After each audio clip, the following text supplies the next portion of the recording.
Bienvenue à tous dans ce troisième volet consacré à l'histoire passionnante de Léopold Ier et d'Arcadie Claret.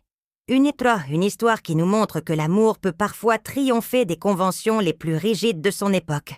Nous sommes dans la Belgique du XIXe siècle, où Arcadie Claret fait preuve d'une détermination remarquable. Elle n'est pas simplement une femme qui partage la vie du roi.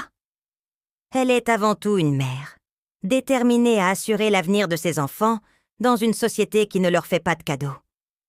Imaginez le courage qu'il lui a fallu pour défier les conventions de son époque.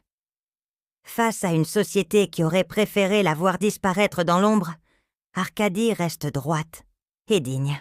Elle ne demande pas de richesses extravagantes, mais quelque chose de bien plus précieux. Un nom et un avenir pour ses enfants. Le roi Léopold, touché par cet amour maternel si puissant, va devoir naviguer entre ses sentiments personnels et ses obligations royales. Malgré les protestations du gouvernement belge et les regards désapprobateurs des cours européennes, il entreprend des démarches pour obtenir des titres de noblesse pour les enfants d'Arcadie. C'est ainsi que les enfants Claret deviennent les barons von Eppinghoven. Un nom qui leur permet enfin d'exister officiellement dans la société, de porter leur identité avec fierté. Cette victoire, aussi modeste puisse-t-elle paraître aujourd'hui, représentait à l'époque un véritable tour de force diplomatique.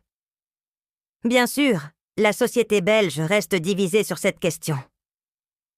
Certains voient en Arcadie une opportuniste, une femme calculatrice qui aurait séduit le roi pour s'élever socialement.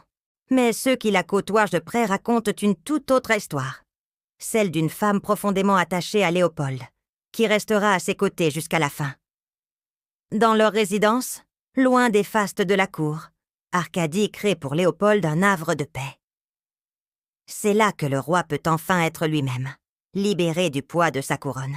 Dans ces moments privilégiés, il n'est plus le souverain de la Belgique, mais simplement un homme aimé pour ce qu'il est. Les dernières années de Léopold sont ainsi adoucies par cette présence fidèle.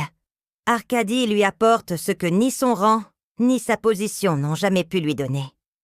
Une tendresse sincère, un amour véritable qui ne se soucie pas des titres ou des convenances.